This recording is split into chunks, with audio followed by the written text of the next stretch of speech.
ঠিক আছে বাবা, আমাদের সামাজিক অবক্ষয়টা এমন একটা অবস্থায় এসে দাঁড়িয়েছে। বিশেষ নাটিকাটি উপভোগ করবেন।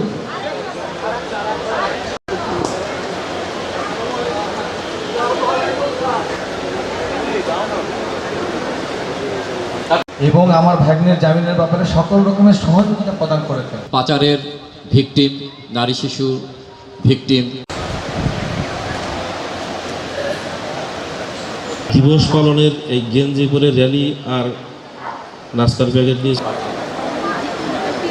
বিচার থেকে বঞ্চিত হয়ে জেল হয়ে আমাদের নওগাঁ আইনজীবী সমিতির সম্মানিত সভাপতি লিগ্যাল এইডের মাধ্যমে আইনি সহায়তা ব্যবস্থা। এটি হচ্ছে ডেভেলপিং কান্ট্রি থেকে। আমার বিশ্বাস সরকারি আইন দেওয়ার জন্য অসংখ্য ধন্যবাদ। সালাম। বসে